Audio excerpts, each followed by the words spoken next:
തെരഞ്ഞെടുപ്പ് ചൂടിനിടെ പാലാരിവട്ടം പാലം വിഷയം ചർച്ചയാക്കിയതിലൂടെ ലീഗിനെ വെട്ടിലാക്കിയിരിക്കുകയാണ് പ്രതിപക്ഷ നേതാവ് വി.ഡി. സതീശൻ.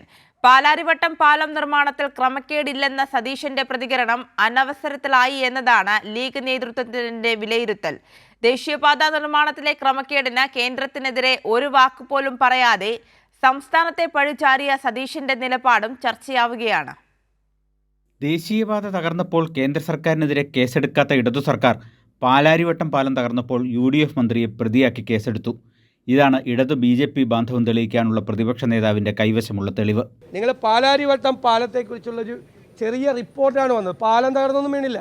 എന്നിട്ട് പോലും അന്നത്തെ മന്ത്രിയായിരുന്ന VK ഇബ്രാഹിം കുഞ്ഞിനെതിരായിട്ട് വിജിലൻസ് കേസെടുത്ത് മന്ത്രിയെ പ്രതിയാക്കിയ ഈ പിണറായി സർക്കാർ ഈ സംസ്ഥാനത്ത് 150ഓളം സ്ഥലത്ത് ഈ വിള്ളൽ വീഴുകയും ഹൈവേ തകർന്നു വീഴുകയും ചെയ്തിട്ട് ഒരു കേസുമില്ല, ഒരു പരാതിയില്ല. പാലാരിവട്ടം പാലം തകർന്നതും ദേശീയപാത നിർമ്മാണത്തിലെ ക്രമക്കേടും ഒരേ ത്രാസിൽ തൂക്കാനുള്ള VD സതീശൻ്റെ ശ്രമം കൊണ്ടത് ലീഗിനാണ്.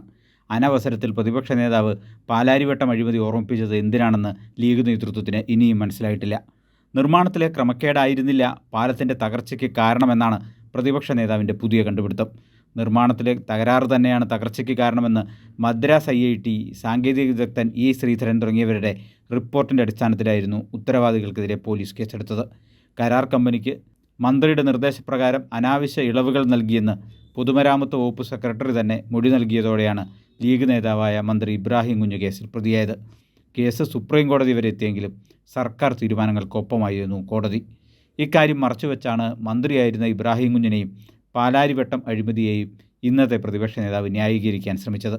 തെളിവുകൾ എതിരായിരിക്കുന്ന കേസ് ഇപ്പോൾ ഉയർത്തിയത് എന്തിനാണ് എന്നതാണ് മുസ്ലിം ലീഗ് നേതൃത്വത്തിൻ്റെ സംശയം. ദേശീയപാത നിർമ്മാണത്തിനിടെ തകർന്നതുമായി പാലാരിവട്ടത്തെ കൂട്ടിക്കിട്ടിയതും പ്രതിപക്ഷ നേതാവിന് തിരിച്ചടിയായി. നിർമ്മാണം പൂർത്തിയാകാത്ത ദേശീയപാതയാണ് തകർന്നത്. നിർമ്മാണത്തിനിടെ ഉണ്ടായ തകർച്ചയാണ് എന്നതുകൊണ്ട് തന്നെ അത് NHAയും കരാറുകാരനും തമ്മിലുള്ള പ്രശ്നമാണ്. അതിൽ സംസ്ഥാന സർക്കാരിനല്ല, മറിച്ച് കേന്ദ്ര സർക്കാരിനാണ് നടപടിയെടുക്കാൻ കഴിയുക. നടപടി വേണമെന്ന് സംസ്ഥാന സർക്കാർ ശക്തമായി തന്നെ കേന്ദ്രത്തോട് രേഖാമൂലം ഇതിനകം ആവശ്യപ്പെടുകയും ചെയ്തു. വസ്തുത ഇതാണെങ്കിലും കേന്ദ്ര സർക്കാരിനെ കുറ്റപ്പെടുത്താതെ സംസ്ഥാന സർക്കാരിനെ പഴിചാരുകയാണ് തുടക്കം മുതൽ പ്രതിപക്ഷ നേതാവ്. മാത്രമല്ല, സംസ്ഥാനം നിർമ്മിക്കുന്ന മലയോര തീരദേശ ഹൈവേകൾ, മറ്റ് സംസ്ഥാന പാതകൾ എന്നിവയുടെ ഗുണനിലവാരം സംബന്ധിച്ച് പ്രതിപക്ഷ നേതാവിന് പോലും പരാതിയില്ല. കഴിഞ്ഞ ദിവസങ്ങളിൽ പെയ്ത കനത്ത മഴയ്ക്കും സംസ്ഥാന പാതകളിൽ ഒരു വിള്ളൽ പോലും സൃഷ്ടിക്കാൻ കഴിഞ്ഞിട്ടുമില്ല. അതിനിടെയാണ് അനവസരത്തിൽ റോഡ് വിഷയം പ്രതിപക്ഷ നേതാവ് ഉയർത്തിക്കൊണ്ടുവന്നത്.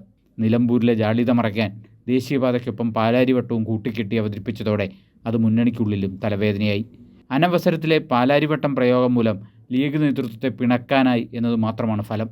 PV അൻവറിനോടുള്ള നിലപാടിൽ VD സതീശനൊപ്പമല്ല ലീഗിൻ്റെ നേതൃത്വം.